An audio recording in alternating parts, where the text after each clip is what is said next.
አንድ ቀን ጠዋት ከባለቤቴ ጋር ቁርስ በመብላት ላይ ሳለሁ አንድ መልእክት ደረሰኝ።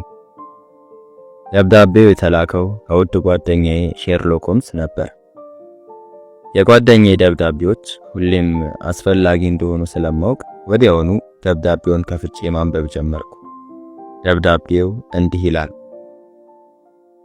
አንድ ወይም ሁለት ቀናት አለው ዋትሰን፣ ግዴታ ወደ ምዕራብ እንግሊዝ መጓዝ አለብን። ጉዳዩን መስማትህን እርግጠኛ አይደለሁም፣ ነገር ግን በቦስኮምብ አንድ አሳዛኝ ግድያ ተፈጽሟል። ግዴታ ወደ ቦታው ሄጄ መርዳት አለብኝ። ለሁለት ወይም 3 ቀናት ነፃ ከሆንክ አንድ ላይ ብንሄድ ደስ ይለኛል። ትሄዳለህ? አለች ውድ ባለቤቴ መመገቧን አቁማ አይኔን እየተመለከተች። ደብዳቤው አስፈላጊ መሆኑን የተረዳች ይመስላል። አላውቅም አልኳት ለትንሽ ጊዜ ዝም ብዬ ከቆየው በኋላ። ሰሞኑን ብዙ ታካሚዎች አሉብኝ፣ እናም ሁሉም እርዳታ ያስፈልጋቸዋል። አንስትሩተር ጥሩ ዶክተር እንደሆነ ነግረኸኛል ነበር። ታካሚዎቹን እርሱ ሊያክማቸው ይችላል። ልክ ነሽ የኔ ውድ፣ አንስትሩተር ጥሩ ዶክተር ነው። ነገር ግን እርሱም የራሱ ታካሚዎች ሊኖሩት ይችላሉ። በዚያ ላይ ላይስማማም ይችላል። ግድ የለህም ዋትሰን፣ እርሱ እንደሚስማማ እርግጠኛ ነኝ። በዚያ ላይ ሰሞኑን ተግተስ ሰራ ነበር። ስለዚህ አካባቢህን መለወጡ አእምሮን ያድስልሃል። ደግሞ ከሚስተር ሆምስ ጋር መሆን እንደሚያስደስትህ አውቃለሁ። ትንሽ ረጋ ብዬ ካሰላሰልኩ በኋላ በሐሳቧ ተስማማሁ። ልክ ነሽ የኔ ውድ፣ እንደ ሁልጊዜው መልካም ሐሳብ ነው ያቀረብሽው። ለዚያ እኮ ነው እንደዚህ ማፈቅርሽ።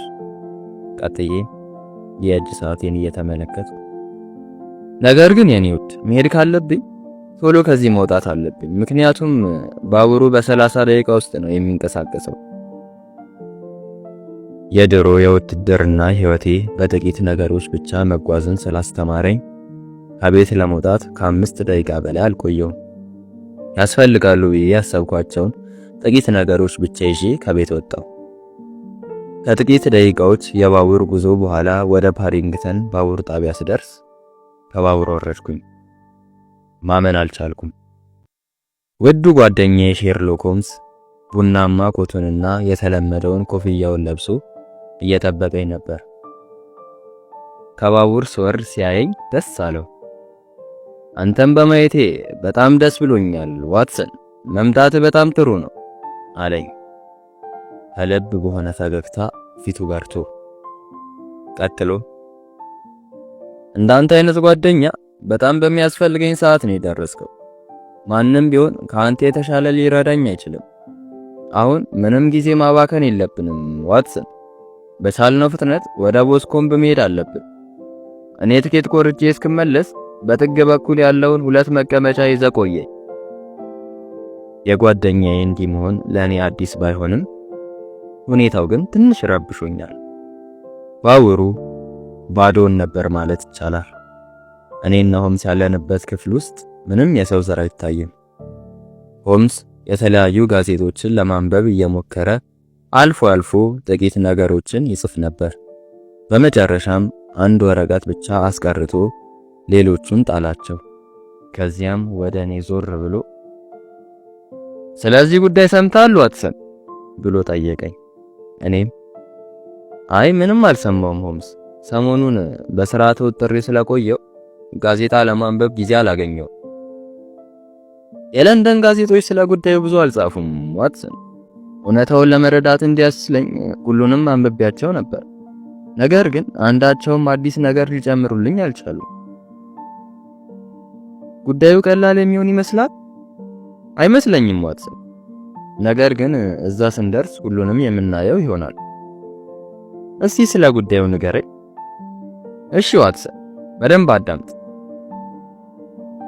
የቦስኮምብ ሸለቆ የሚገኘው ከሮዝ አቅራቢያ በሄርድፎርድሻየር ሲሆን የቦታው ባለቤት ሚስተር ጆን ተርነር ይባላል። አብዛኛውን ሕይወቱን ያሳለፈው አውስትራሊያ ውስጥ ሲሆን ሀብቱንም ያካበተው እዚያ ነው። ከጥቂት ዓመታት በፊት ነበር ወደ እንግሊዝ የተመለሰው። እናም አሁን በነገርኩ ቦታ ላይ መኖር ጀመረ። ሚስተር ተርነር አንድ ጎረቤት ያለው ሲሆን የጎረቤቱም ስም ሚስተር ቻርልስ ማካርቲ ይባላል። ተርነር እና ማካርቲ የቅርብ ጓደኛሞች ሲሆኑ የተዋወቁትም አውስትራሊያ ነው። ሚስተር ማካርቲ ብዙ ሀብት የለውም። የሚኖርበትንም ቦታ የሰጠው ሚስተር ተርነር ነው። ተርነር እና ማካርቲ ለሚያያቸው ሁሉ በጣም የሚያስቀኑ ጓደኛሞች ናቸው። አብዛኛውን ጊዜያቸውንም የሚያሳልፉት አንድ ላይ ነው። ሚስተር ማካርቲ አንድ ወንድ ልጅ ሲኖረው ሚስተር ተርነር ደግሞ አንዲት ሴት ልጅ አለችው። ሁለቱም ልጆች አንድ ላይ ሲሆን ያደጉት 18 ዓመት የሞላቸውም በቅርቡ ነው። የሁለቱም ሚስቶች ሞተዋል። እናም እነዚህ ሁለት ቤተሰቦች ከሌሎች ሰዎች ጋር ብዙ አይቀላቀሉም። ሚስተር ማካርቲ ሁለት ሰራተኞች ሲኖሩት ተርነር ግን በትልቁ ቤት ውስጥ የሚያገለግሉ ወደ 6 ሰራተኞች አሉት። ስለ ወንጀሉ ንገረኝ እንጂ ሆምስ፣ ምንም እየነገርከኝ እኮ አይደለም። አታቻውክለኝ እንጂ ዋትሰን፣ ወደዛ እየመጣሁልህ እኮ ነው። ባለፈው ሳምንት ሰኞ ነበር ወንጀሉ የተፈጸመው። የዛን ቀን ሚስተር ማካርቲ በጣም አስፈላጊ ቀጠሮ እንዳለው ለሰራተኛው ሲናገር ነበር። ቀጠሮ 9 ሰዓት ላይ ቢሆንም ከጠዋት ጀምሮ የጉጉትና የመቁነጥነት ስሜት እንደነበረው ሰራተኞቹ ተናግረዋል። ጠዋት የሆነ ቦታ ከሄደ በኋላ 9 ሰዓት ሊል ሲል ወደ ቤት ተመለሰ። ነገር ግን ወደ ቤት ሊገባ ፈቃደኛ አልነበረም። ልክ ለ9 ሩብ ጉዳይ ላይ ከግቢ ወጥቶ ሄደ። አካሄዱ አቅራቢያው ወደ ነበረው ወደ ቦስኮምብ የውሃ ገንዳ ነበር። ነገር ግን ድጋሚ ተመልሶ ሊመጣ አልቻለም። በመንገድ ላይ ሲያልፍ ያዩት ሰዎች እንደገለጹት ከሆነ ሚስተር ማካርቲ ብቻውን ነበር። ነገር ግን ማካርቲ ካለፈ ከጥቂት ደቂቃዎች በኋላ ልጁ ጀምስ በተመሳሳይ መንገድ ሲያልፍ እንዳዩት ገልጸዋል። ልጁ በእጁ ሽጉጥ ይዞ እንደነበርና አባቱን እየተከተለው ሊሆን እንደሚችልም ግምታቸውን አስቀምጠዋል። የውሃ ገንዳው አካባቢ በዛፎች የተሞላ ሲሆን መሬቱ ላይ ጥቂት ሳሮች ይታያሉ። ፔሸንስ ሞራን የምትባል አንዲት የ14 ዓመት ልጅ እንደገለጸችው ከሆነ በአካባቢው አበባ እየለቀመች እያለ ከባድ የጭቅጭቅ ድምፅ እንደሰማችና ሚስተር ማካርቲ ልጁ ላይ ከበድ ያለ ቋንቋ ሲጠቀም እንደነበር ገልጻለች። ልጁ ጀምስም በጣም ተበሳጭቶ ነበር። ይህን ካየች በኋላ ወዲያው አካባቢውን ለቃ እንደሄደችና ለእናቷም ያየችውን ሁሉ እንደነገረቻት ገልጻለች። ልጅቷ ለእናቷ ይህን እየነገረቻት እያለ ጀምስ እየሮጠ ወደ እነርሱ መጣ። ጀምስ የተደናገጠ ይመስላል።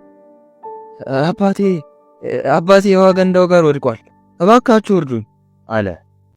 ሲናገር ያለከልክ ነበር። ቀኝ እጁ በደም የተጨማለቀ ቢሆንም በእጁ ግን ምንም አልያዘም ነበር። ጀምስ ይሄን ካላቸው በኋላ ፔሸንስና እናቷ እየተቻኮሉ ወደ ውሃው ገንዳ አመሩ። ነገር ግን ሚስተር ማካርቲ ሞቶ ነበር። ስለዚህ ምንም ሊያደርጉ አልቻሉም። ጭንቅላቱ ብዙ ቦታ ተፈንክቶ ፊቱ ሳይቀር ደም በደም ሆኖ ነበር። የልጁም ሽጉጥ ከሬሳው ብዙም ሳይርቅ ሳሩ ላይ ተገኝቷል። ሁሉንም የመረመሩት ፖሊሶች አንደኛ ተጠርጣሪ ያደረጉት ጀምስን ሲሆን አሁን ጀምስ ያለው እስር ቤት ነው። እስካሁን ወደ ፍርድ ቤት ያልቀረበ ሲሆን ፖሊሶች ተጨማሪ ነገር ለማግኘት ምርመራቸውን አጠናክረው ቀጥለዋል። እንደሚመስለኝ ነገሩ ቀለል ያለ ነው ሆምስ። ሁሉም ማስረጃዎች የሚጠቁሙት ወደ ልጁ ነው። ስለዚህም ልጁ ይመስለኛል ገዳዩ። ተሳሳትኩ? እንደዚህ እርግጠኛ አትሁን ዋትሰን። ነገሮች ሁሉ ሁሌም የሚመስሉትን ላይሆኑ ይችላሉ። እውነታውን ለማወቅ መጣር አለብን። አንዳንዴ አንተን ሐሳብ መረዳት ይከብደኛል ሆምስ። ግን እስቲ ቦታው ጋር ስንደርስ ሁሉንም ነገር እንረዳ ይሆናል። አዎ ዋትሰን፣ ተረጋግተን ጉዳዩን ልንመረምር ይገባል። አሁን በሰማነው መንገድ ካየነው ልክ ነህ። ሁሉም ነገር ወደ ልጁ ነው የሚጠቁመው። ነገር ግን ጉዳዩን በሌላ አቅጣጫ ከተመለከት ነው እውነቱን ልናገኘው እንችላለን። የምን እውነት ነው ሆምስ? ልጁ ነፃ እንደሆነ ታምናለህ ማለት ነው? እንደርሱ አላልኩም ዋትሰን። ልጁ ምናልባት ወንጀሉን ፈጽሞ ሊሆን ይችላል። ነገር ግን ከዚህ ብቻ ተነስተን ወንጀሉን መፈጸሙን እርግጠኛ መሆን አንችልም። ተጨማሪ ምርመራዎችን ማካሄድ አለብን። በዚያ ላይ ልጁ ነፃ መሆኑን የሚያምኑ ብዙ ሰዎች አሉ። ከእነርሱ ውስጥ የሚስተር ተርነር ልጅ አንዷ ናት። ጀምስ ነፃ እንደሆነና ፖሊሶች ተጨማሪ ምርመራዎችን እንዲያደርጉ ስለምናቸው ነበር። ለዛ ነው መርማሪ ሌስትሬድ የኔን እርዳታ ለመጠየቅ መልእክት የላከው። ታዲያ አንተ ምን ታስባለህ ሆምስ? እኔ የማስበውማ ዋትሰን ወደ ቦታው ቶሎ ደርሰን ነገሩን መመርመር እንዳለብን ነው። ለዚያ ነው እንደዚህ ተቻኩለን ወደ ቦታው የምናመራው እንጂ ቤት ትንሽ አረፍ ብለን ቁርስ ከበላን በኋላ መሄድ እንችል ነበር። እኔ ግን ልፋታችን ከንቱ እንዳይሆን እሰጋለሁ ሆምስ። ጀምስ ነፃ የማይወጣ ከሆነ ወደ ቦታው መጓዛችን ሁሉ ከንቱ እንደሆነ ነው የምቆጥረው። እስቲ እናያለን ዋትሰን። በእርግጠኝነት ሌስትሬድ የዘለለው መረጃ ይኖራል። እኛ እርሱን አገኘን ማለት ጉዳዩ እየቀለለ ይመጣል ማለት ነው። በዚያ ላይ አንድ ያልነገርኩ ነገር አለ። ምን? ፖሊሶች ጀምስን ከያዙት በኋላ ወደ ፖሊስ ጣቢያ ወስደው ጠይቀውት ነበር። እርሱም አባቱን እንዳልገደለ ነው የተናገረው። ከአባቱ ጋር እየተጨቃጨቀ እንደነበር ቢያምንም የጭቅጭቃቸውን መንስኤ ግን ሊናገር ፈቃደኛ አልነበረም። ከዚህ ጋር ያለውን ጽሑፍ አንብበው ዋትሰን። ሁሉም ነገር እዚህ ጋር ተጽፏል። ከሆምስ ጋዜጣውን ከተቀበልኩ በኋላ ያሳየኝን ጽሑፍ ማንበብ ጀመርኩ። ጽሑፉ እንዲህ ይላል። ሚስተር ጀምስ ማካርቲ የሟቹ ልጅ ስለ ግድያው የሰጠው ታሪክ። በብሪስቶል ከተማ ጥቂት ሥራ ስለነበረኝ ለ3 ቀናት ያህል ከቤት ርቄ ሰኞ ጠዋት ነበር ወደ ቤት የተመለስኩት። እቤት ስደርስ አባቴ ቤት ውስጥ አልነበረም። የቤታችን ሰራተኛ ሮዝ እንደሄደና ጥቂት ሥራ እንዳለው ነገረኝ። ከጥቂት ሰዓታት በኋላ ወደ ቤት ተመለሰ። ነገር ግን ወደ ቤት ሊገባ ፈቃደኛ አልነበረም። በተቃራኒ አቅጣጫ እየተቻኮለ በፈጣን እርምጃ መጓዝ ጀመረ። ወዴት እንደሚሄድ አላወኩም ነበር። ጥቂት ቆይቼ እኔም ከቤት ወጣሁ። አካሄዴ ወደ ቦስኮምብ የውሃ ገንዳ ነበር። ሽጉጤንም ያስኩት በአካባቢው የሚገኙ ወፎችን እየመታው ኢላማ ለመለማመድ ነበር። አባቴ ወደዛ እንደሚሄድ ምንም ሐሳብ አልነበረኝም። ሌሎች ሰዎች እንዳሉት አባቴን እየተከተልኩ አልነበረም። ወደ ገንዳው ለመድረስ 100 ሜትሮች አካባቢ ሲቀረኝ ኩይ የሚል ድምፅ ሰማሁ። ይህን ጥሪ መስማቴ አስገረመኝ። ምክንያቱም ይሄ ጥሪ እኔና አባቴ ብዙ ጊዜ በስውር ለመጠራራት የምንጠቀምበት ስለሆነ። ከዚያ ቀስ ብዬ ወደ ገንዳው ተጠጋሁ። እንደጠበቅኩት አባቴን አገኘሁት። የተቻኮለና የተጨነቀ ይመስል ነበር። እኔን ሲያየኝ ተበሳጨ። እኔን በማየቱ ምንም ደስተኛ አልነበረም። እዚህ ምን እየሰራ ነው አለኝ። ሰላምታ እንኳን አልተለዋወጥም ነበር። ከዚያ ብዙ ነገሮችን እያወራን መጨቃጨቅ ጀመርን። እኔም ብሆን በትንሹ ተበሳጭቼ ነበር። አባቴን ራሱ ለመምታት አስቤ ነበር፣ ነገር ግን አላደረኩትም። ሁሉንም ትቼ ለመረጋጋት ሞከርኩ። ከዚያ ትቼው ወደ እርሻ ቦታው መመለስ ጀመርኩ። 200 ሜትሮች አካባቢ ከተራመድኩ በኋላ ከኋላዬ ከበድ ያለ ጩኸት ሰማሁ። ከዚያ በድንጋጤ ወደ ገንዳው ሮጥኩ። አባቴ መሬት ላይ ተኝቶ እያቃሰተ ነበር። ጭንቅላቱ ተፈንክቶ ፊቱም በደም ተለውሶ ነበር። እኔም እርዳታ ለመጠየቅ በቅርብ ወዳለው ቤት ሮጥኩ። ነገር ግን ሁላችንም አርፍደን ነበር። አባቴን ሞቶ አገኘነው። በአካባቢው ምንም ሰው አላየሁም። ማን እንደፈነከተውም ምንም የማውቀው ነገር አልነበረም። ከዚህ ሌላ ምንም የማውቀው ነገር የለም። ፖሊስ። አባት ከመሞቱ በፊት የነገረ ነገር ነበር? ድምፁ በጣም ደካማ ቢሆንም የሆነ ነገር ሊነግረኝ ፈልጎ ነበር፣ ግን አልገባኝም። በተደጋጋሚ እራት ይል ነበር። ይሄ ላንተ ምንድነው ታዲያ? ምንም አይደለም። እንደነገርኳችሁ ሊለኝ የፈለገው ነገር አልገባኝም። አባትህ እንዲበሳጭ ያደረገው የጭቅጭቃችሁ መንስኤ ምን ነበር? እርሱም መመለስ አልፈልግም። በጣም ይቅርታ። መመለስ ግዴታ ነው ትንሹ ልጅ፣ አለበለዚያ ነገሮች ሊከብዱብህ እንደሚችሉ ልትገነዘብ ይገባል። ልነግርህ አልችልም፣ አዝናለሁ። ነገር ግን ከግድያው ጋር ምንም እንደማይገናኝ እርግጠኛ መሆን ትችላለህ። ንገረኝና እርሱን እኔ ወስናለሁ። ነገር ግን ትንሹ ጀምስ ከዚህ በኋላ ምንም መልስ አልሰጠም። ፖሊሶች ቢያስፈራሩትም ያገኙት ነገር አልነበረም። ፖሊሱ ቀጠለ። ኩይ የሚለው መጠራሪያ የአንተና የአባትህ ምስጢራዊ መጠራሪያ ከሆነ አባትህ የዛን ቀን እንዴት ሊጠቀሙ ቻለ? አላውቅም። ወደ አባቴ ሮጠ ስትመለስ ያስተዋልከው ለየት ያለ ነገር ነበር? አባቴ ከተጎዳ በኋላ የሮጥኩ ስመለስ ከአባቴ ሬሳ ጎን የሆነ የግራጫ ኮቴ መስል ቁራጭ ያየው መሰለኝ። ነገር ግን እርዳታ ለመጠየቅ ሄጄ ከሴቶቹ ጋር ስመለስ ያ የልብስ ቁራጭ በቦታው አልነበረም። እርግጠኛ ነህ? አዎ በጣም እርግጠኛ ነኝ። በጭንቀት ውስጥ ብሆንም ኮቱን ማየቴን እርግጠኛ ነኝ። ከአባት ብዙ ርቆ ነው ወይስ ከጎኑ? ካልተሳሳት ከአባቴ ሬሳ 40 እርምጃዎች አካባቢ ርቆ ነው። ከዛፎቹስ ምን ያህል ይርቃል? ተመሳሳይ ርቀት ላይ ነበር፣ 40 ወይም 45። የፖሊሱና የጄምስ ንግግር እዚህ ላይ ካበቃ በኋላ ጄምስ ወደ እስር ቤት ገባ። ፖሊሶችም ተጨማሪ ምርመራ በማካሄድ ላይ ናቸው። ጋዜጣውን አንብቤ ከጨረስኩ በኋላ ጥቂት ጊዜ ረጋ ብዬ ለማሰላሰል ሞከርኩ። የቀደሙ ሐሳቤን ትቼ ጉዳዩን በጄምስ ቦታ ሆኜ ለማየት ሞከርኩ። ነገር ግን ምንም የተጨበጠ ሐሳብ ሊይዝ አልቻልኩም። ለምን የጭቅጭቁን መንስኤ መናገር አልፈለገም? እንዴት አባቱ የልጁን መምጣት ሳያውቅ ኩይ ብሎ ተጣራ? ጄምስ እየዋሸ ይሆን ወይስ እውነት እየተናገረ? ሆምስ ሁኔታዬን ካስተዋለ በኋላ በትንሹ እየሳቀ እሺ ዋትሰን፣ አሁንስ ምን ታስባለህ? ልጁ ይመስላል ገዳዩ? አላውቅም ሆምስ፣ ነገር ግን አሁንም ጥርጣሬ አለኝ። ልጁ እውነቱን እየተናገረ ባይሆንስ? ልክ ነው ዋትሰን፣ ልጁ እውነቱን እየተናገረ ላይሆን ይችላል። ነገር ግን እዚያ ደርሰ ሁኔታውን ሳናይ እርግጠኛውን ነገር መናገር አንችልም። የጥላቸው መንስኤ ምን ይመስላል? አላውቅም ዋትሰን፣ ነገር ግን አሁን ጥሩ ነገር ነው ያነሳው። ምናልባት የጥላቸውን መንስኤ ካወቅን ወደ እውነታው ለመድረስ አንድ እርምጃ እንቀርባለን። በዚያ ላይ ልጁ ራስ የሚልም ነገር አንስቷል። ይህም ተራ ነገር እንዳልሆነ እርግጠኛ ነኝ ዋትሰን። የልብሱን ቁራጭ አለ። ሁሉንም ቀስ ብለን እንመረምራለን። ለአሁን ግን የቀረችውን መንገድ በዝምታ እንዳስብ ፍቀድልኝ። ጥያቄዎች ካሉ በኋላ እናወራለን። ሆምስ ይህን ከተናገረ በኋላ በመካከላችን ከባድ ጸጥታ ሰፈነ። እኔም ጉዳዩን ለመፍታት በራሴ መንገድ ማሰላሰሌን ቀጠልኩ።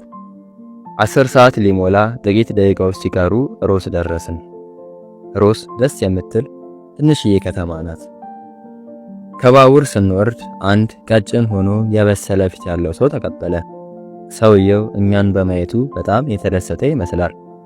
ሰውየው መርማሪ ሌስትሬድ ነበር። ከሌስትሬድ ጋር ሰላምታ ከተለዋወጥን በኋላ ወደ ሆቴል አምርተን 2 ክፍሎችን ያዝን። የዛኔ ነበር እኔና ሆምስ ምሳችንን የበላ ነው። ሌስትሬድም ከእኛ ጋር ደስተኛ ነበር።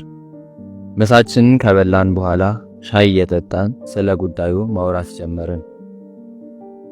እርግጠኛ ነኝ ሚስተር ሆምስ፣ ጋዜጣውን ካነበብክ በኋላ ጉዳዩ እንዴት ማለቅ እንዳለበት እንደወሰንክ አውቃለሁ አለ መርማሪ ሌስትሬድ ትንሽ እየሳቀ። ሆምስ ቀጥሎ እኔ አይደለሁም ውሳኔ ሰጪው ወዳጄ፣ ሁሉም ነገር የሚወሰነው በምናገኘው መረጃና በእውነታው ነው። እውነት ሁሌም ከቢት ናት ወዳጄ። እውነታው ግልጽ ነው እኮ ሚስተር ሆምስ፣ ከዚህ በላይ ምን ማስረጃ ያስፈልጋል? እስካሁንም የዘገየሁት አንተ የምትለውን ለመስማት ነው። ያቺ ልጅም የምታወራው ነገር አለ። ለማንኛውም ወንጀሉን የፈጸመው ልጁ መሆኑን አስባለሁ። የቷ ልጅ? ያቺ ልጅ ናታ፣ የሚስተር ተርነር ልጅ፣ የጀምስ አብሮ አደግ። በሷ ጉትጎታ እኮ ነው አንተን ራሱ ወደዚህ ለመጥራት የተገደድኩት። ጀምስ ነፃ መሆኑን ታምናለች። በእርግጠኝነት እርሷን ለማስደሰት አትሰራም አይደል ሚስተር ሆምስ? አለ መርማሪ ሌስትሬድ ሻዩን በእጁ ይዞ በረጅሙ እየሳቀ። ሆምስ ግን ከፈገግታ ውጪ ምንም አላሳየው። አታስብ መርማሪ፣ ያለ ማስረጃ የምንሰራው ምንም ነገር አይኖርም።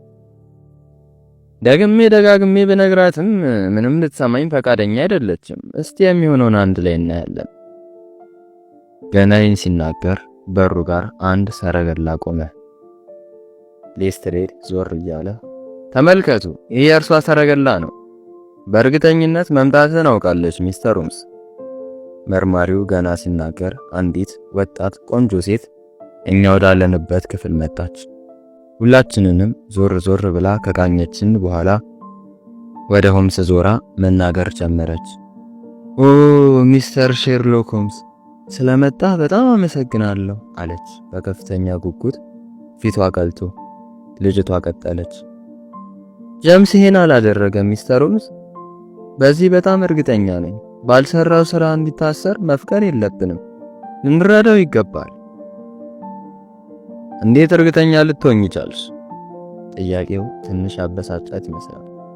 ከልጅነታችን ጀምሮ አንድ ላይ ነው ያደግነው ሚስተር ሆምስ። ከማንም በላይ ጀምስን አውቀዋለሁ። በእጁ ዝንብ እንኳን የማይገድል ልጅ ነው። የሚያውቁት ሁሉ ይህን ይመሰክራሉ። ጀምስ ነፃ ነው። ሆምስ በትንሹ ፈገግ እያለ ከተመለከታት በኋላ ሁሉንም ወደፊት እናያለን የኔም መቤት፣ አሁን ያልሽው እውነት እንደሚሆን ተስፋ አድርጋለሁ አለ። መርማሪ ሌስትሬድ የሆምስን ሁኔታ የወደደው አይመስልም። ሆምስ ቀጠለ። እመኚ፣ የቻልኩትን ሁሉ አድርጋለሁ። የልጅቷ ፊት ለስሜቷ ቅርብ ነበር። ስትጨነቅና ስትበሳጭ እንዲሁም እፎይ ስትልና ስትረጋጋ ማንም ሰው ማስተዋል ይችላል። በጣም አመሰግናለሁ ሚስተር ሆምስ አለች መርማሪ ሌስትሬድ ቀጥሎ። ምን እያልክ ነው ሚስተር ሆምስ? ነገር ግን እውነታውን እኮ እናውቃለን። የማየውን ተስፋ ለምን ትሰጣታለህ? እኔ ምንም ተስፋ አልሰጠዋትም ወዳጄ። የምችለውን አደርጋለሁ ማለት ጀምስ ነፃ ነው ማለት አይደለም። ልጅቷ እንደገና ስጋት አደረባት። አንዴ ወደ ሌስትሬድ አንዴ ወደ ሆምስ ዞር አለችና ጀምስ ነፃ ነው፣ ብቻ ተረጋግታችሁ ለመመርመር ሞክሩ አለች። እንደ ተረበሸች ያስታውቃል። አታስቢ የኔም መቤት፣ ወንጀሉን ካልፈጸመ ነፃ እንደሚወጣ እርግጠኛው ነኝ። አመሰግናለሁ ሚስተር ሆምስ። ሌስትሬድ ደስተኛ አይመስልም። እንደዚህ በግምት የምታስብ አይመስለኝም ነበር ሚስተር ሆምስ። ተረጋጋ ወዳጄ፣ አሁንም ቢሆን የምንቀሳቀሰው በማስረጃ ብቻ ነው። ለማንኛውም አሁን ወደ ቦታው ብናመራ የተሻለ ነው። አንድ ተጨማሪ ነገር ልነግርህ እፈልጋለሁ ሚስተር ሆምስ። እንደምታውቀው ጀምስና አባቱ ከባድ ጥል ነበራቸው።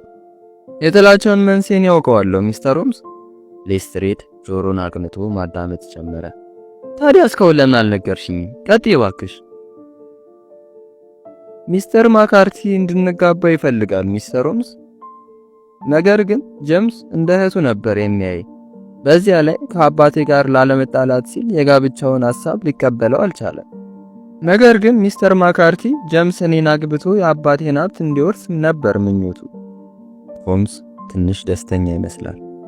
እና አንቺስ ለእርሱ ያለሽ ስሜት እንዴት ነው? አለ በፈገግታ ተሞልቶ። እኔ ጀምስን እወደዋለሁ ሚስተር ሆምስ፣ እርሱም ቢሆን እንደሚወደኝ ያውቃለሁ። ግን ያው ታውቅ የለ ገና ልጅ ነን። ስለ ትዳር የምናስብበት ጊዜ አይደለም። የጭቅጭቃቸው መንስኤ ይሄ ብቻ መሆኑን እርግጠኛ ነሽ? በጣም እርግጠኛ ነኝ ሚስተር ሆምስ። የአባቴ መዳከም መንስኤ ራሱ ይሄ ነው። አባትሽ ለምንድን ነው ጀምስን እንዲህ የጠላው? ምንም አላውቅም።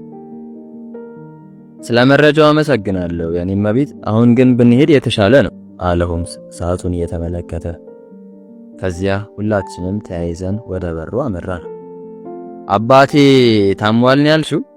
አዎ ሚስተር ሆምስ፣ በተለይ የውድ ጓደኛውን ሞት ከሰማ በኋላ ብሶበታል። ሚሲስ አሊስ ቀጠለች። ታውቃለህ ሚስተር ሆምስ፣ ሚስተር ማካርቲ የአባቴ ጓደኛ ብቻ ሳይሆን የችግር ቀን ደራሹም ነበር። አባቴ አውስትራሊያ እያለ ቪክቶሪያ ውስጥ ሲሰራ እጅግ ብዙ ችግር አንድ ላይ አሳልፈዋል። ምን ቪክቶሪያ? አዎ ሚስተር ሆምስ። ምን ነው አባትሽ የማዕድን መውጫ ላይ ነበር እንዴ የሚሰራው? አዎ። አሃ፣ አሁን በጣም ጠቃሚ ነገር ነገርሽኝ። ምንድነው ሚስተር ሆምስ? ምንም አልገባኝም። ተይው፣ ምንም አይደለም አላት ሆምስ በፈገግታ ተሞልቶ። እኔ ግን ሆምስ የሆነ ነገር እንዳወቀ ገብቶኛል። አሁን ወደ እስር ቤት ሄጄ ጀምስን ማየት አለብኝ። አዲስ ነገር ካገኘሽ ነገ ማውራት እንችላለን። እሺ ሚስተር ሆምስ፣ አዲስ ነገር ካገኘው አሳውቅሃለሁ። ግን አሁን ጀምስን ስታገኘው ይህን መልእክት አድርስልኝ። በጣም እንደምወደውና ወንጀሉንም እርሱ እንዳልፈጸመ እንደማምን ንገረው። እሺ እኔም መቤት፣ ሰላም ሁኚ። ሚሲስ አሊስ ጋሪዋ ላይ ወጥታ ስትሄድ በአይናችን ከሸኘናት በኋላ ወደ ጉዳያችን ተመለስን። ሁሌም እንዳስገረምከኝ ነው ሚስተር ሆምስ አለ ሌስትሪድ ጸጥታውን ሰብሮ። ምንም የሚያስገርም ነገር የለም ወዳጄ፣ ጉዳዩን ከፈታነው በኋላ ይበልጥ መገረም ትችላለህ። ለምን ለልጅቷ ይህን ያህል ተስፋ ሰጣት? እኔም አስበው ነው የነገርኳት። ከእውነታው ውጪ ምንም የማደርግላት ነገር አይኖርም። ማስረጃዎቹ ሁሉ እኮ ወደ ልጁ ነው የሚጠቁሙት። አትሳሳት ውድ መርማሪ፣ ገና ምንም የተረጋገጠ ነገር የለም። ብዙ መስራት ያለብን ነገር አለ ሆምስ ቀጠለ። ጀምስን የማግኘት ፈቃድ አለ አይደል? አዎ ሚስተር ሆምስ፣ ግን ምንም የሚረባ ነገር እንደማይነግረን እርግጠኛ ነኝ። ጊዜያችንን ዝም ብለን ነው የምናባክነው። ብዙ አትቸኩል፣ እርሱን አንድ ላይ የምናየው ይሆናል። አንድ ተጨማሪ ነገር አለ ሚስተር ሆምስ፣ ወደ ውስጥ መግባት የምንችለው ሁለታችን ብቻ ነን። ዋትሰን ውጪ መቆየት ይኖርበታል። ሆምስ ደስተኛ አይመስልም። እንዲያ ከሆነ ወደ ሆቴል ብትመለስ ይሻላል ዋትሰን፣ በእስር ቤቱ ትንሽ ራቅ ሳይል አይቀርም። እስከ ባቡር ጣቢያው ድረስ ከሸኘዋቸው በኋላ ወደ አረፍንበት ሆቴል ተመለስኩ። ብቻዬን መሆኑን ብዙም ባልወደውም ሆምስ እስኪመለስ መጠበቅ ግዴታዬ ነበር። ወደ ክፍሌ ከገባው በኋላ አንድ መጽሐፍ ይዤ ተቀመጥኩኝ። ነገር ግን ምንም ተረጋግቼ ላነብ አልቻልኩም። የሚስተር ማካርቲ ጉዳይ ሰላሜን ነስቶኛል። መጽሐፉን ጠረጴዛዬ ላይ አስቀምጬ አልጋዬ ላይ ጋደም አልኩ። አእምሮዬ ሁሉ በጥያቄ ተሞልቶ ነበር። በተደጋጋሚ ጆሮዬ ላይ የሚያቃጭለው የዚያች ምስኪን ልጅ ድምፅ ነው። ወንጀሉን የፈጸመው ጀምስ አይደለም አልኩኝ ለራሴ። ከዚያም አንድ ሐሳብ መጣልኝ። ዶክተር እንደመሆኔ ምናልባት የሟቹ ቁስሎች ሊነግሩኝ የሚችሉት ነገር ሊኖር ይችላል አልኩኝ። ከዚያም ጋዜጣውን ገልጬ ለማንበብ ሞከርኩ። ቁስሎቹ በጭንቅላቱ የኋለኛ ክፍል ላይ የተፈጠሩ ነበሩ፣ በኋለኛው ጭንቅላቱ በግራ በኩል። ከዚህም በመነሳት ገዳዩ ከጀርባው እንደነበር በቀላሉ ማየት ይቻላል። ይህም ጀምስ ነፃ መሆኑን የሚያመለክት አንድ ጥሩ ማስረጃ እንደሆነ አሰብኩ። ሆምስ ሲመጣ የምነግረው ጥሩ ማስረጃ በማግኘቴ ደስ አለኝ። ከዚያም ጀምስ ካላቸው ነገሮች ተነስቼ ሌሎች ነገሮችን ለመረዳት መጣሬን ቀጠልኩ። ሚስተር ማካርቲ ሲሞት ራት የሚል ድምፅ ሲያወጣና የሆነ ነገር ሊናገር ሲፈልግ ነበር። ምንድነው ነገሩ? ምን ለማለት ፈልጎ ነው አልኩኝ ለራሴ። ነገር ግን ምንም ሊገባኝ አልቻለም። ስለዚህ ሚስተር ማካርቲ የሚያወራውን አያውቅም ነበር ብዬ ደመደምኩ። ቀጥዬም የኮቱን ቁራጭ ማሰብ ጀመርኩ። ጀምስ እውነቱን እየተናገረ ከነበረ ያ የልብስ ቁራጭ ግዴታ የገዳዩ መሆን አለበት። ግን እንዴት ጀምስ ሳያየው ቀረ? በዚህ አይነት ሁኔታ ያቅሜን ያህል ከጣርኩ በኋላ ሁሉንም ለመተውና ራሴን ለማረጋጋት ወሰንኩ። ምክንያቱም ከዚህ በላይ ማድረግ የምችለው ነገር አልነበረም። ሆምስ ተጨማሪ ማስረጃዎችን ሲያገኝ ሁሉም ቀላል እንደሚሆን እምነት ነበረኝ። ከምሽቱ 2 ሰዓት አካባቢ ውድ ጓደኛዬ ሼርሎክ ሆምስ ወደ ሆቴል ተመለሰ። ሆምስ የተመለሰው ለብቻው ነበር፣ ምክንያቱም ሌስትሬድ ሌላ ሆቴል ነበር ያረፈው። ሆምስ ትንሽ የደከመው ይመስላል። ስለ ቁስሎቹ ያገኘሁትን አዲስ ማስረጃ ነገርኩት። ሆምስ በሰማው ነገር ተደስቷል፣ ግን እንደጠበቅኩት አልነበረም። በጣም ጥሩ ነው ዋትሰን፣ ከጊዜ ወደ ጊዜ ጥሩ መሻሻል እያሳየ ነው አለኝ በፈገግታ ተሞልቶ። ቀጥሎ ዋትሰን ምን ታስባለህ? ዛሬ ሌሊት ዝናብ የሚጥል ይመስላል ብሎ ጠየቀኝ። እኔም ግራ በመጋባት እኔ እንዴት አውቃለሁ ሆምስ፣ ደግሞ ቢዘንብስ ከኛ ጋር ምን አገናኘው? አየህ ዋትሰን፣ ዝናብ ከዘነበ ብዙ ነገር ይበላሻል። የወንጀሉን ስፍራ ከማየታችን በፊት ማስረጃዎቹን ሊያጠፋቸው ይችላል። ከተቀመጥኩበት ወደ መስኮቱ ተጠግቼ ሰማዩን ለማየት ሞከርኩ። ሰማዩ በአንጸባራቂ ከዋክብት የተሞላና ንጹህ ነበር። ይሄን ሳይ ደስ አለኝ። ዝናብ የሚጥል አይመስለኝም ሆምስ፣ ሰማዩ ጥርት እንዳለ ነው። ሆምስ በፈገግታ ተመለከተኝ። ተስፋ አደርጋለሁ ዋትሰን። አሁን ግን ብናርፍ ይሻላል። ነገ ትልቅ ስራ ይጠብቀናል። ግን እኮ ተጨማሪ ነገር እንድትነግረኝ ስጠብቅ ነበር። ምን ልንገረው ዋትሰን? ምንም ያገኘሁት አዲስ ነገር የለም። ጀምስን ልታገኘው ሄዳል ነበር? ምን አለ? ምንም ጠቃሚ ነገር አልነገረኝም ዋትሰን። የሆነ ነገር እንደሚነግረኝ ተስፋ አድርጌ ነበር። በተለይ ገዳዩን ያውቀዋል ብዬ አስቤ ነበር። ነገር ግን ተሳስቻለሁ። ጀምስ የሚያውቀው ምንም ነገር የለም። ጀምስ እንዴት ነው? ሚሲስ አሊስ እንደነገረችን የዋህና እውነተኛ ነው? አዎ ዋትሰን፣ ጀምስ ወንጀሉን ፈጽሟል ብዬ አላስብም። ነገር ግን እያስመሰለም ሊሆን ይችላል። እርግጠኛ መሆን አይቻልም። ስለ አሊስስ ምን አለ? እርሷን ለምንድን ነው ማግባት ያልፈለገው? ለእርሷ ጥሩ ስሜት እንዳለው እርግጠኛ ነኝ ዋትሰን። ገና ስሟን ሲሰማ ነበር እርሷን እንደሚወዳት ያረጋገጥኩት። ታዲያ ገዳዩ እርሱ ካልሆነ ማን ሊሆን ይችላል? ይህን ጥያቄ ለመመለስ ሁለት ነገሮችን መረዳት አለብን ዋትሰን። የመጀመሪያው ሚስተር ማካርቲ ከማን ጋር ነበር ቀጠሮ የነበረው የሚለው ሲሆን፣ ሁለተኛው እንዴት ኩይ ብሎ ሊጣራ ቻለ? ምክንያቱም ዋትሰን ይህን መጠሪያ የሚጠቀሙት አባትና ልጅ ናቸው። አባቱ ደግሞ ልጁ መመለሱን እንኳን አላወቀም ነበር። ስለዚህ አባትየው ኩይ ብሎ የተጣራው ሌላ ሰው ነበር ማለት ነው። ስለዚህ ኩይ የሚለውን መጠሪያ የሚያውቅ ለአባትየው ቅርብ የሆነ ሌላ ሰው አለ ማለት ነው። ያ ሰው ነው ማለት ነው ገዳዩ ይመስለኛል ዋትሰን። ሆምስ ቀጠለ። ይሄን ጉዳይ እዚህ ጋር እንተው ዋትሰን። አሁን በጣም ስለደከመኝ ትንሽ ማረፍ አለብኝ። ነገ ሁሉንም ነገር እናወራለን ዋትሰን። ደህና እደር። ይሄን ካለኝ በኋላ ሆምስ ብዙም ሳይቆይ አንቀላፋ። እኔም ወደ ራሴ አልጋ ሄጄ ተኛው። የሚቀጥለው ቀን ፀሐያማና አስደሳች ነበር። ሆምስ እንደተመኘው ምንም ዝናብ አልጣለም። ቁርሳችንን በልተን ከተዘጋጀን በኋላ 3 ሰዓት ላይ ሌስትሬድ ወደ ሆቴል መጣ። ከዚያም ተያይዘን ወደ ውስኮምብ ሸለቆ አመራን። የምነግራችሁ አሳሳቢ ዜና አለኝ አለ መርማሪ ሌስትሬድ በመንገዳችን ላይ ሳለ። ምንድነው እርሱ? ሚስተር ተርነር በጣም ታሟል። ዶክተሮቹም ሊሞት እንደሚችል እየተናገሩ ነው። ያው በእርሱ እድሜ ላይ ያለ ሰው ሊከሰት የሚችል ነገር ነው። ሆምስ ጉዳዩ ብዙም ያሳሰበው አይመስልም። ሚስተር ተርነር ወደ 60 ዓመት የሚጠጋ ሽማግሌ ሲሆን ብዙ ጊዜ እንደሚታመም ዶክተሮቹ ተናግረዋል። ሚስተር ተርነር የሚስተር ማካርቲ የቅርብ ጓደኛ ሲሆን ነፃ እርሻና የመኖሪያ ቤት የሰጠው እርሱ ነው። ይሄ ትንሽ እንግዳ ነገር ነው። ሆምስ ሐሳቡን አከለ።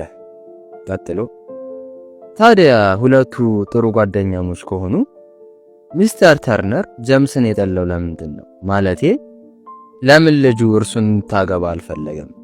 በተቃራኒው ለምን ሚስተር ማካርቲ የሁለቱን ጋብቻ አጥብቆ ፈለገ?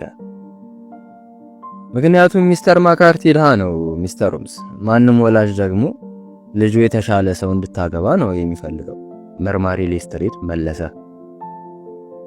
እኔ ግን አይመስለኝም ወዳጄ፣ የሆነ ለየት ያለ ነገር ይሸተኛል። ሲጀመር እንዴት ቤትና የእርሻ ቦታ በነፃ ሊሰጠው ቻለ? እኔም ማስበውን ነገርኩ ሚስተር ሆምስ። አንተ እንደሆንክ ሁሌም በጥያቄ የተሞላ ነህ አለና ዞሮ ተመለከተኝ። ሌስትሬድ የተረጋጋ አይነት ሰው ነው፣ ብዙ አያስቸግርም። ሁሌም ነገሮችን ቀልል አድርጎ ነው የሚያስበው። ሆምስ ግን አሁንም ተመስጦ ያስብ ነበር። ለረጅም ደቂቃዎች ያህል በመካከላችን ጸጥታ ሰፍኖ ነበር።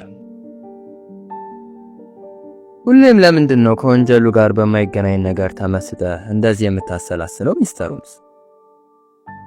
ተሳስተሃል ውድ መርማሪ። የወንጀሉን መሃል ለማግኘት ግዴታ ዙሪያውን ማጽዳት አለብን። ከወንጀሉ ጋር የሚነካኩትን ነገሮች ሁሉ በጥልቀት መረዳት አለብን መርማሪ። ወንጀሉን የፈጸመው ልጁ እንደሆነ እኮ ነግሬሃለሁ ሚስተር ሆምስ። ይሄኔ የኔን ሐሳብ ብትቀበል ኖሮ እንደዚህ መብሰልሰል አይጠበቅብህም ነበር። ዋትሰን እስቲ ትላንት የነገርከኝን ለእርሱም ንገረው። ስለ ቁስሎቹ ነው ጠየቅኩት። አዎ ዋትሰን። ሌስትሬድ ነገሩን ከሰማ በኋላ ትንሽ ዝም ብሎ ቆየ። ምናልባት አባቱ ፊቱን ሲያዞር ከኋላ ጭንቅላቱ ላይ መጥቶት ቢሆንስ? ሊሆን ይችላል፣ ግን የማይመስል ነገር ነው መለስኩኝ። እንዲህ እያለን ወደ እርሻ ቦታው ደረስን። ይህም የነጀምስ ቤት ያለበት ነው። የነጀምስ ቤት ድንጋያማና መካከለኛ ነው። አካባቢው ግን ነፋሻማ ነው። ወደ ደጃፉ ተጠግተን በሩን ስናንኳኳ አንዲት ወጣት ሰራተኛ በሩን ከፈተችልን። በጥያቄያችን መሰረት መጀመሪያ ሚስተር ማካርቲ በዕለቱ ለብሶት የነበረውን ጫማ አመጣችልን። ሆምስም ገልብቶ ኮቴውን በደንብ ተመለከተው። ቀጥሎም የልጁን ጫማዎች አመጣችልን። እርሱንም በደንብ ተመለከተው። ሁለቱም ቦቲ ጫማዎች ነበሩ። ከዚያም የቤቱን ዙሪያ ተዘዋውረን በደንብ መረመርን። ነገር ግን ምንም ለየት ያለ ነገር አላስተዋልንም። ቀጥለን ወደ ቦስኮምብ የውሃ ገንዳ አመራን። ይህም ወንጀሉ የተፈጸመበት ቦታ ነው። በዚህ ሁሉ ሰዓት በመካከላችን ከባድ ጸጥታ ሰፍኖ ነበር። ሆምስ እያንዳንዷን ነገር በጥንቃቄ ነበር የሚመለከተው። መሬቱም ለዚህ ምቹ ነበር። ሆምስ እኛን ረስቶ እያንዳንዷን ነገር ለብቻው ነበር የሚከውነው። ለምን ጠይቀው ጥያቄ ራሱ ምንም መልስ ማግኘት አልቻልንም። የቦስኮምብ የውሃ ገንዳ ወደ 110 ሜትር የሚጠጋ ስፋት ያለው ሲሆን ከጀርባው ቆንጆ ፓርክ አለ። ፓርኩ ደግሞ የሚስተር ተርነር እርሻዎች አካል ነው። ከውሃ ገንዳው ባሻገር ትንሽ ራቅ ብሎ በዛፎች የተከበበ አንድ ትልቅ ቤት ይታያል። ይህም የሚስተር ተርነር ቤት ነው። እኛ ባለንበት በኩል ደግሞ ትላልቅ ዛፎችና ሰፊ መሬት አለ። ሌስትሬድ ሬሳው የተገኘበትን ቦታ አሳየን። ቦታው ሳር የበቀለበት በመሆኑ ብዙ ምልክቶች አይታዩበትም። ነገር ግን ጥቂት እርምጃዎች ጠጋ ብሎ ያለው መሬት የጫማ ኮቴዎችን ለማየት ምቹ ነበር። ሆምስ ግን አዳዲስ ነገሮችን እያወቀ መሆኑ ከፊት ያስታውቃል። የእጁንና የአይኑን እንቅስቃሴዎች መመልከት ብቻ በቂ ነበር። ገንዳ ውስጥ ገብታችሁ ነበር? ሌስትሬድ የተገረመ ይመስላል። አዎ ሚስተር ሆምስ፣ ውሃ ውስጥ ሽጉጥ ወይም የልብስ ቁራሽ ካገኘን ብለን ገብተን ነበር። ነገር ግን ምንም አላገኘንም። እነዚህ ሁሉ ያንተ ኮቴዎች ናቸው አይደል ወዳጄ? በእርግጠኝነት እነዚህ ደግሞ የጓዶች ናቸው። ሆምስ ቀጠለ። ይሄ ደግሞ የዛች እናትና ልጅ ኮቴ መሆን አለበት። ሆምስ ምርመራውን ቀጠለ። ተመሳሳይ የሚመስሉ 3 የተለያዩ ኮቴዎች መሬት ላይ ነበሩ። ሆምስ የማጉያ መነጽሩን አውጥቶ 3ቱንም ኮቴዎች መመርመር ጀመረ። ይሄ የጀምስ ኮቴ ነው አለ አንዱን ኮቴ አተኩሮ ከተመለከተ በኋላ። ቀጥሎ ተመልከቱ፣ እነዚህ ኮቴዎች ጀምስ ሲራመድ የሚያሳዩ ናቸው፣ ምክንያቱም የተቀራረቡ ስለሆነ። እነዚህ ደግሞ የሩጫ ኮቴዎች እንደሆኑ ያስታውቃል። የተራራቁ ከመሆናቸው በተጨማሪ ወደ አፈሩ ዘለቅ ብለው የገቡ ናቸው። ሌስትሬድ በሆምስ ጥበብ እጅግ እንደተገረመ ግልጽ ነው። ሆምስ ቀጠለ። ይሄ ደግሞ የአባትየው ኮቴ ነው አለ እንደ በፊቱ ኮቴውን በደንብ ካየው በኋላ። ተመልከቱ፣ እነዚህ ኮቴዎች አንዳቸው በአንዳቸው ላይ የተደራረቡ ናቸው። ስለዚህም አባትየው ከላይ ወደ ታች ሲንጎራደድ እንደነበር መናገር ቀላል ነው። በዚህም የሆነ ነገር እንዳስጨነቀው በግልጽ መመልከት ይቻላል። ይሄ ምንድነው ታዲያ? ሌስትሬድ ለየት ያለ ነገር ያስተዋለ ይመስላል። ሃ አለ ሆምስ በደስታ። በጣም ጎበዝ መርማሪ፣ ልክ ነህ። ይሄ ለየት ያለ ኮቴ ነው። የሆነ ሰው ወደዚህ መምጣቱን አሁን እርግጠኛ ሆነናል። ይህም ወጣት ጀምስ እውነተኛ መሆኑን የሚያሳይ ተጨማሪ ነገር ነው። ከዚያ ሆምስ ያቺን ኮቴ ተጠንቅቆ ይመረምራት ጀመረ። ይሄ ለየት ያለና ውድ ጫማ እንደሆነ እርግጠኛ ነኝ። ተመልከቱ፣ ይሄ ኮቴ ከሌላ ቦታ ነው የመጣው። አንዴ መጣ፣ አንዴ ሄደ፣ አንዴ መጣ፣ አንዴ ሄደ። አንዱ ደርሶ መልስ ሬሳው ካረፈበት ቦታ ትንሽ ራቅ ያለ ነው። በዚህም የልብሱን ቁራዥ ለመውሰድ የተመለሰበት እንደሆነ መገመት ቀላል ነው። ሆምስ በጣም ደስተኛ ይመስላል። አሁን የዚህን ኮቴ መጨረሻ ነው ማግኘት ያለብን፣ ሐሳቤን አከልኩ። ነገር ግን የዚህን ኮቴ መጨረሻ ማግኘት ቀላል አልሆነልንም። ኮቴውን ከተከተልነው በኋላ በሳር የተሸፈነ ሜዳ ገጠመ። ሆምስ አካባቢውን ዞር ዞር ብሎ ቃኘው። እናም አንድ ለየት ያለ ነገር አስተዋለ። ከሜዳው ባሻገር አንድ ለየት ያለ ትልቅ ዛፍ ነበር። ይሄ ዛፍ በአካባቢው ካሉት ሁሉ ትልቁ ነበር። ሆምስ እየሮጠ ወደ ዛፉ አመራ። እኛም ተከተልነው። ሆምስ የዛፉን ጀርባ እንዲሁም መሬቱን በመመርመር ተመስጦ ቆየ። እኛም ቢሆን በራሳችን ሐሳብ ተውጠን ነበር። በመጨረሻም ሆምስ ከመሬት ላይ የሆነ ነገር አነሳ። የሆነ የተቃጠለ የሚመስል ነገር ነበር። ከዚያም በጥንቃቄ አስቀመጠው። ቀጥሎም የማውጊያ መነጽሩን በመጠቀም መሬቱንና የዛፉን ግንድ በጥንቃቄ ይመለከት ነበር። መሬት ላይ የወደቀ አንድ ለየት ያለ ድንጋይ ነበር። ሆምስ ይህንንም በጥንቃቄ መረመረው። ከዚያም ዛፉን አልፎ መመርመር ጀመረ። በዛፉ ዙሪያ ካለው ሜዳ አለፍ ብሎ የቀደሙን ኮቴ ድጋሚ አገኘ ነው።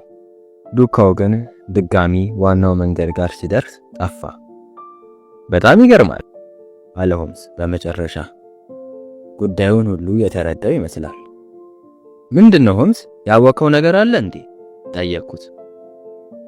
በኋላ ሁሉንም እናውቀዋለን ዋትሰን። አሁን ግን ወደ ሞራኖች ቤት ሄደን እናትና ልጅን ብናናግራቸው ይሻላል። እነርሱም ካገኘናቸው በኋላ ጋሪያችን ውስጥ ገብተን ወደ ሩስ ተመለስን። የመመለሳችንን ምክንያት ምሳ ለመብላት ነበር። ሆምስ ዛፉ ጋር ያገኘውን ድንጋይ አሁን ድረስ በእጁ ይዞት ነበር። እኔም ግራ ስለገባኝ ምንድነው ሆምስ? ይሄ ድንጋይ ከወንጀሉ ጋር የሚያገናኘው ነገር አለ እንዴ ብዬ ጠየቁት። እርሱም በአጭሩ ድንጋዩ ጠቃሚ ነው ብሎ መለሰ። ሌስትሬድ ቀበል አድርጎ ነገር ግን ምንም ምልክት የለውም እኮ ሚስተር ሆምስ። ምንድነው የዚህ ድንጋይ ጥቅም? ይሄ ድንጋይ የነበረበት ቦታ ሳሩ ያደገና ለምለም ነው። ልክ ከጎኑ እንደነበሩት ሳሮች ማለት ነው። እና ሌስትሬድ ብቻ ሳይሆን እኔም ግራ ገብቶኛል። እናማ ይሄ ድንጋይ አዲስ ነው ማለት ነው። ለ2 ወይም 3 ቀናት ብቻ ነው ቦታው ላይ የቆየው። ስለዚህ ከገዳዩ ጋር አንድ ላይ የመጣ ነው ማለት ነው። በዚያ ላይ የታጠበና ንጹህ ነው። ስለዚህ ይሄ ድንጋይ ሚስተር ማካርቲ የተፈነከተበት ሊሆን እንደሚችል መገመት እንችላለን። ከኔ ይልቅ ሌስትሬድ ተገርሞ ነበር። እና ገዳዩ ማን ነው? ጠየቀ መርማሪ ሌስትሬድ። ረጅም ሆኖ ግራኝ የሆነና ቀኝ እግሩ የሚያነክስ ሰው መሆኑን እርግጠኛ ነኝ። ሌላስ? ጠየቅኩት። ወፍራምና ውድ ቦቲ ጫማ ከቡናማ ኮት ጋር የለበሰ የህንድ ሲጋራ ማጨስ የሚያዘወትር እንዲሁም የኪስ ቢላ ይዞ የሚንቀሳቀስ ሰው ነው። ሆምስ ቀጠለ። ስለ ሰውየው ከዚህ በላይ ማውራት ይቻል ይሆናል፣ ነገር ግን ይሄ ሰውየውን ለማግኘት በቂ ነው ብዬ አስባለሁ። ምን ታስባለህ መርማሪ? ሌስትሬድ ከት ብሎ መሳቅ ጀመረ። እኔም ሆነ ሆምስ ግራ ተጋብተናል። ምንድነው መርማሪ? ምን ያስቃል? መረጃው ቆንጆ ነው ሚስተር ሆምስ፣ ነገር ግን ሰውየው ገዳይ መሆኑን አላረጋገጥንም። በዚያ ላይ አሁን ያልከው አካላዊ ገጽታ እንደሚኖረው እርግጠኛ መሆን አይቻልም። ስለዚህ ይሄን ላደርግ አልችልም። በጣም ይቅርታ። ሆምስ እንደተበሳጨ ያስታውቃል፣ ነገር ግን ፈገግ ብሎ ሁሉንም እናያለን መርማሪ፣ ስጋት አይግባ አለ። አንተ በራስ መንገድ ስራ ሚስተር ሆምስ፣ እኔም ደግሞ በራሴ መንገድ ሰራለሁ። ስለዚህ ዛሬ ምሽት ወደ ለንደን መመለስ አለብኝ። በጣም አዝናለሁ። ምን? ይህስ ጉዳይ ሳይዘጋልን ተሆነ? አይ ሳይዘጋ እንተው። ልጁ ነው ገዳዩ፣ ስለዚህም ቅጣቱን ይቀበላል። ይህን ስሰማ በጣም ተበሳጨ። ሆምስም ቢሆን እንደተበሳጨ ከፊቱ ያስታውቃል። ልጁ እንዳልሆነ ግልጽ ነው። ባልሰራው ስራ ሲሰቃይ ትንሽ አይሰማም አልኩኝ ጮክ ብዬ። እና ማን ነው ገዳዩ? አሁን ያብራራሁላችሁ ሰው እዚህ አካባቢ እንደሚኖር እርግጠኛ ነኝ፣ ሆምስ መለሰ። ኦ ሚስተር ሆምስ፣ አንተ እንዳልከው አይነት እጅግ ብዙ ሰዎች ሊኖሩ ይችላሉ። በዚያ ላይ ሰውየውን እንዴት መለየት እንችላለን? ስራ እርሱ መሰለኝ፣ ትክክለኛውን ወንጀለኛ ይዞ ለህግ ማቅረብ። ሌስትሬድ የተሰላቸና ተስፋ የቆረጠ ይመስላል። ግራኝ ሆነና ቀኝ እግሩ የተጎዳ ረጅም ሰው ስፈልግ አልገኝም ሚስተር ሆምስ። በጣም ይቅርታ። በጣም ጥሩ አለ ሆምስ። የሁለቱም ስሜት በጣም የጋለ ነበር። ቀጥሎ ስለ ሰውየው ያገኘሁትን ማስረጃ ነግሬሃለሁ። አድራሻችንንም ታውቃለህ። ይሄን ማስረጃ ለጣቢያው አስተላልፍ። ያለዚያ ግን ለሁላችንም ጥሩ አይሆንም፣ ላንተም ጭምር። ሰላሙን። ሌስትሬድን ሆቴሉ ካደረስነው በኋላ ወደ ራሳችን ሆቴል አምርተን ጣፋጭ ምሳ ተመገብን። ምሳችንን ከበላን በኋላ ጥቂት ተቀምጠን እረፍት ለማድረግ ወሰንን። አሁን የምነግርህን በደንብ አዳምጥ ዋትሰን። ምን እንደማደርግ ግራ ስለገባኝ የአንተ ሐሳብ ያስፈልገኛል። ሆምስ ቀጠለ።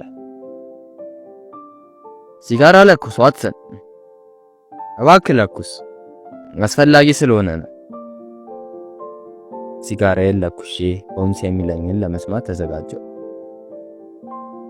መጀመሪያ ይህን ጉዳይ ስንሰማ ሁለት ነገሮችን ተረድተን ነበር። ሁለቱንም ያወቅነው ጀምስ ከተናገረው ታሪክ ተነስተን ነው። ስለዚህ ጀምስ እውነተኛ ነው ማለት ነው። ስለዚህ ሌሎች የተናገራቸውን ነገሮች በመያዝ ወደ እውነቱ ለመድረስ ብንጥር የተሻለ ይሆናል ማለት ነው። ሚስተር ማካርቲ ሊሞት ሲል እራት የሚል ነገር ሲናገር ነበር። ምናልባት ይህን ካወቅን ሁሉን ነገር ማወቅ ይቻለናል። እናም የልጁ ታሪክ ሙሉ ለሙሉ እውነት እንደሆነ ልናስብም ይገባል።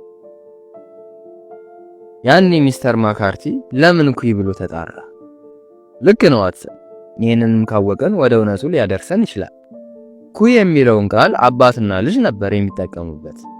ታዲያ ሚስተር ማካርቲ ጀምስ መኖሩን እንኳን ሳያውቅ እንዴት እንዲህ ሊጣራ ይችላል? ሲጀመር ኩይ ማለት ምን ማለት ነው? በጣም ጎበዝ ዋትሰን፣ ልክ ነህ። ምናልባት ኩይ የሚለውን ትርጉም ካወቅን እውነቱንም እናውቃለን ማለት ነው። ነገር ግን እዚህ ብዙ መጽሐፍት የሉንም ዋትሰን። ቤታችን ብንሆን የሆነ ነገር እናገኝ ነበር። በመካከላችን ከባድ ጸጥታ ሰፈነ። ሁለታችንም የተቻለንን ሞከርን፣ ነገር ግን ምንም ነገር ማግኘት አልቻልንም። ከዚያ ሆምስ አሁን ወደ ቤተ መጻሕፍት መሄድ አለብኝ ዋትሰን፣ አንተ እዚህ ቆየ፣ በቻልኩት ፍጥነት ተመልሼ እመጣለሁ። ሆምስ ከሄደ በኋላ ራሴን ለማረጋጋትና ሁሉንም ለመተው ያቅሜን ሞከርኩ። ነገር ግን እንዳሰብኩት አእምሮዬ ሊያርፍ አልቻለም። ሆምስ ሲመለስ በደስታ ተሞልቶ ነበር። ጥሩ መረጃ አግኝቻለሁ ዋትሰን። ኩይ አውስትራሊያዎች እርስ በእርስ ለመጠራራት የሚጠቀሙበት ቋንቋ ነው። አውስትራሊያ ውስጥ የተለመደ ነው። ስለዚህ አውስትራሊያ ውስጥ የሚያውቀው ሰው ነው ማለት ነው ገዳዩ። ልክ ነው ዋትሰን። እና ማን መጣልህ? እስቲ በደንብ አስብ። ማን ሊሆን ይችላል ይሄ ሰው? ሚስተር ተርነር? በጣም ጎበዝ ዋትሰን። አሁን ወደ ተርነር ቤት መሄድ አለብን። ተነስ። እራት ስለሚለውስ ነገር ምን ያወቅከው ነገር አለ? እርሱንም በደንብ አጣርቻለሁ ዋትሰን። ሚስተር ማካርቲ ማለት የፈለገው እራት ሳይሆን ባላራት ነው።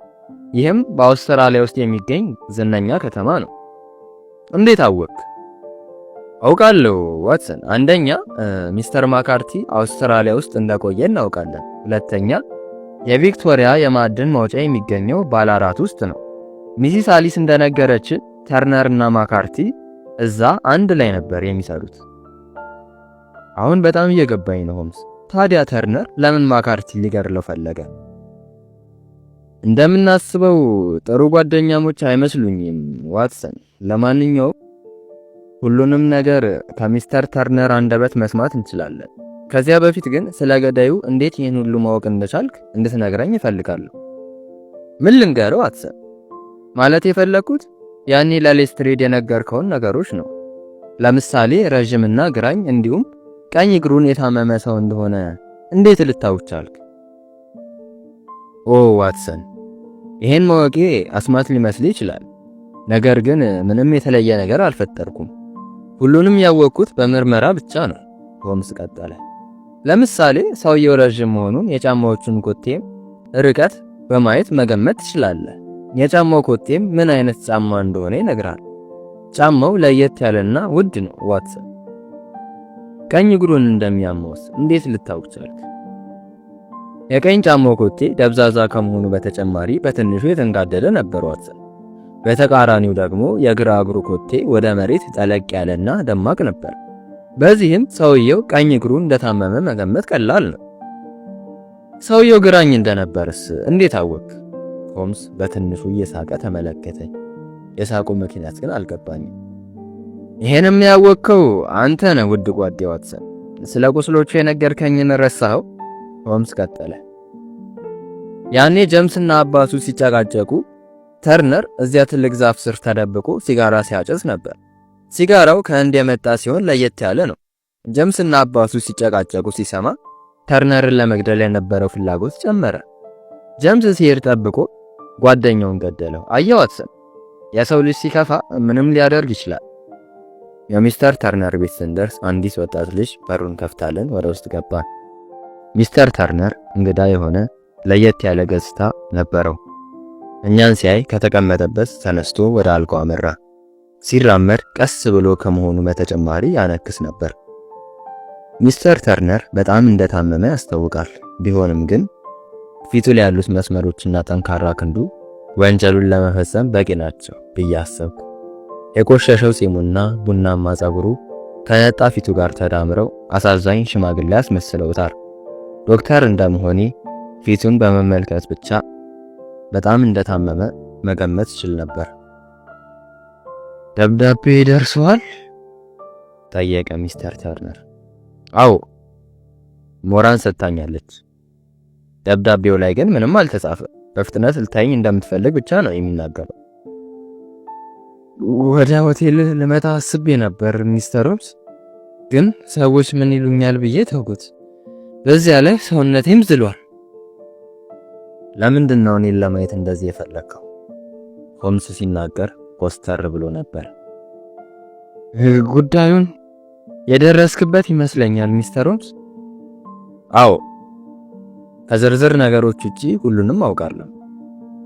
ሚስተር ተርነር በጣም ተዳክሞ ነበር። ፈጣሪ እርዳኝ፣ ፈጣሪ እርዳኝ ይል ነበር በተደጋጋሚ። ጀምስ እንዲጎዳ አልፈለኩም ነበር ሚስተር ሆምስ። ፈጣሪ ምስክሬ ነው። ፖሊሶች የማይፈቱት ከሆነ ሁሉንም ለፖሊሶች አሳውቄ እጄን እሰጣለሁ። ይሄን በመስማቴ ደስ ብሎኛል ሚስተር ተርነር። ሆምስ በትንሹ ፈገግ አለ። አሁን ለኔ አይደለም የምጨነቀው ሚስተር ሆምስ። እኔ አንድ እግሬ መቃብር ውስጥ ነው። የምታሳዝነኝ ውድ ልጅ አሊስ ብቻ ናት። ምናልባት የማትታሰርበት እድል ሊኖር ይችላል። ምን? ሚስተር ተርነር ፊቱ በራ። ይህ እንዴት ሊሆን ይችላል ሚስተር ሆምስ? ምክንያቱም እኔ ፖሊስ አይደለሁም ወዳጄ። ጀምስ ነፃ የሚሆን ከሆነ አንተን አጋልጬ ላልሰጥህ እችላለሁ። በዚያ ላይ በልጅ ምክንያት ነው ምርመራውን ያደረግነው። ስለዚህ እርሷን የሚያሳዝን ነገር ባይከሰት ደስ ይለኛል። በጣም አመሰግናለሁ ሚስተር ሆምስ። ለኔ እንደሆነ ብታሰርም ከዚህ በላይ ስቃይ አይመጣብኝም። ለረጅም ዓመታት በስኳር በሽታ ስሰቃይ ነው የከረምኩት። በቅርቡ እንደሞት እርግጠኛ ነኝ። ዶክተሬ እንደነገረኝ ከወር በላይ እድሜ የለኝም ሚስተር ሆምስ። ሆምስ ወረቀትና እስክርቢቶውን ጠረጴዛው ላይ ካስተካከለ በኋላ ሁሉንም ታሪክ ንገረኝ ወዳጄ። ከኔና ዋትሰን የቃል ምስክርነት በተጨማሪ ታሪኩን በወረቀት ጽፈን አንተ ብትፈርምበት የተሻለ ይሆናል አለ። ቀጥሎም ነገር ግን ይሄን የማደርገው አማራጭ ካጣው ብቻ ነው ሚስተር ተርነር። ግዴታ ካልሆነብኝ ይሄን ወረቀት እንደማልጠቀም ቃል እገባለሁ። ሚስተር ተርነር ትንሽ ዝም ብሎ ከቆየ በኋላ መናገር ጀመረ። ሚስተር ማካርቲ እንደምታስቡት መልካም ሰው አልነበረም ሚስተር ሆምስ። እጅግ አደገኛና ወንጀለኛ እንዲሁም መጥፎ ሰው ነበር። 20 ዓመት ሙሉ የጀርባ ቁስል ነበር የሆነብኝ። በ60ዎቹ ውስጥ ነበር መጀመሪያ የተዋወቅ ነው። በዛ ወቅት ከጓደኞቼ ጋር የማዕድን ስራ ላይ ተሰማርቼ ነበር። ነገር ግን ምንም እድል አልቀናንም ነበር። ጓደኞቼም ጣጪዎችና ሱሰኞች ነበሩ። ወርቅ የማግኘት ተስፋችን ሲሟጠጥ ወደ አደገኛ የወንጀል ቡድን ተለወጥን።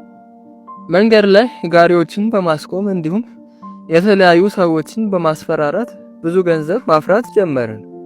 የቡድናችንን ስም የባለ አራት ጥቁር ኃይሎች ነበር። ብዙዎቹ የባለ አራት ወንበዴዎች በሚል ያውቁናል። በእንዲህ አይነት ሁኔታ ስንኖር አንድ ቀን ብዙ ወርቅ የጫነ አንድ ጋሪ ከባለ አራት ወደ ሜልቦርን እንደሚንቀሳቀስ መረጃ ደረሰን። ስለዚህ መንገዱ ዳር ተደብቀን ጋሪውን መጠባበቅ ጀመርን። ጋሪው እኛ ወዳለንበት ሲደርስ ያልታሰበ ድንገተኛ ጥቃት ሰነዘርን። ነገር ግን እንዳሰብነው ቀላል አልነበረም። ከጋሪው ጋር 6 የሰለጠኑ ወታደሮች በፈረሶች ላይ ነበሩ። የእኛም ብዛት 6 ነበር። በከፍተኛ ትንቅንቅ 4ቱን መግደል ቻልን። ከኛ ውስጥም 3 ሰዎች ሞቱ። ድብድቡን ማሸነፋችንን ስናረጋግጥ ጋሪውን ወደሚነዳው ሰው ሄጄ አስፈራራሁት። በወቅቱ ጋሪውን ይነዳ የነበረው አሁን የምናወራለት ሚስተር ማካርቲ ነበር። እርሱን ምንም ሳናረገው ወይም ሳንገለው ጋሪውን ይዘን ጠፋን። በዚህም ከምታስቡት በላይ እጅግ ሀብታም ሆነን እኔም የድርሻዬን ይዤ ወደ እንግሊዝ ተመለስኩ። እዚህም ማንም የሚያውቀኝ ሰው አልነበረም። ስለዚህ የተረጋጋ ሕይወት ለመኖር ወሰንኩ። ይህን ትልቅ ቤትና ብዙ የእርሻ መሬቶችን ገዛሁ። ከዚያም አንድ ቆንጆ ሴት አገባሁ። ነገር ግን ባለቤቴ ብዙም ሳይቆይ ሞተች። ቢሆንም ያማረ ስጦታ ትታልኝ ነበር። ውድ ልጄ አሊስ ዓለሜ ናት። ለእርሷ የማልሆነው ነገር የለም። አሊስ ለእኔ ሁሉ ነገሬ ናት። አሊስ መልካምነትን ያስተማረችኝ ፊደሌ ናት። እርሷ ከምንም ነገር ጋር የማላወዳደራት ናት። እስከዚህ ድረስ ሕይወታችን በጥሩ ሁኔታ እየሄደ ነበር። ነገር ግን ማካርቲ ሲመጣ ሁሉም ነገር ተበላሸ። እንዴት አፈላልጎ እንዳገኘኝ ባላውቅም የእርሱ መምጣት ትልቅ ጭንቀቴ ነበር። መጀመሪያ ሲመጣ ለእግሩ እንኳ ጫማ አልነበረውም። ልብሱም የተቀዳደደ ነበር። በመጨረሻም ተገናኘን። ጃክ እያለ ክንዴን ዳበሰኝ። ከእርሱ ጋር አንድ የሚያምር ሕፃን ልጅ ነበር። ከዚህ በኋላ እኛ ቤተሰቦች ነን። ጃክ ተንከባክበህ ልታኖረን ይገባል። እርሱ ያለኝን ከማድረግ ውጪ ምንም አማራጭ አልነበረኝም። ምክንያቱም ይሄ ሰው በማንኛውም አጋጣሚ ለፖሊስ ሊያጋልጠኝ ስለሚችል። ከቤቴ አቅራቢያ አንድ ቤት ገዝቼ ከእርሻ መሬት ጋር ሰጠሁት። ነገር ግን የማካርቲ ስግብግብ አእምሮ አንድም ቀን ጠግቦ አያውቅም። የሚቻለኝን መልካም ነገር ሁሉ አደረኩለት። ነገር ግን እርሱ ምንም ደስተኛ አልነበረም። በመጨረሻ ግን መስመር አለፈ። ውድ ልጄ አሊስ ስታድግ ሲያያት ቅናት አደረበት። ልጄንም እንድሰጠው ጠየቀኝ። ሊሆን እንደማይችል ነገርኩት። እርሱ ግን አሁንም ማስፈራራቱን ቀጠለ። ስለዚህ የራሴን ውሳኔ መወሰን ነበረብኝ። ሰላሜን ለማግኘት እርሱን ማጥፋት እንዳለብኝ ገባኝ። የዛን ቀን ተገናኝተን ሐሳቡን እንዲተወው ላሳምነው፣ ካልሆነ ግን ላጠፋው ነበር እቅዴ። የቀጠሮው ቀን ጭቅጭቃቸውን ስሰማና ማካርቲ ልጄን እንደ ተራ ሴቶች ሲያነሳት ሳይ አመመኝ። እርሱን ማናገሩን ትቼ መግደል እንዳለብኝም ወሰንኩ። ስለዚህ አደረግኩት። ጭንቅላቱን ብዬ ከዚያ ለማሰናበትኩት። እኔ ብታሰር እንኳ ልጄ ጥሩ ሕይወት እንዲኖራት ነበር ሐሳቤ። ያደረኩትም ነገር ምንም አይጸጽተኝም። ለልጁ ግን ያን ያህል ጥላቻ የለኝም። ነገር ግን ልጄን እንዲያገባት አልፈልግም። ምክንያቱም ምንም ቢሆን የዛ ስግብግብ ሰው ደም በደሙ አለና። ሰውየው ተናግሮ ሲጨርስ ሆምስ የጻፈውን ወረቀት ተቀብሎ ፈረመበት። ክፍሉ በጸጥታ ተውጦ ነበር። ይህ ወረቀት ከኔ ጋር እንደሚቀበር ተስፋ አደርጋለሁ ሚስተር ተርነር አለ ሆምስ። ቀጥሎ አሁን የጀምስን ነገር መከታተል አለብኝ፣ ያለዚህ ወረቀት ነፃ ላወጣው ሞክራለሁ ብሎ ከተቀመጠበት ተነሳ። ከዚያ ተያይዘን ወጥተን ሄድን። ሆምስ እንደተመኘው የቦዝኮምፕ ግድያው ምስጢር ሆኖ ቀረ። ገዳዩ ጀምስ አለመሆኑን በመረጋገጡ ጄምስ ነፃ ወጣ። ፖሊሶች ገዳዩን ለማግኘት ያቅማቸውን ቢሞክሩም አልተሳካላቸውም።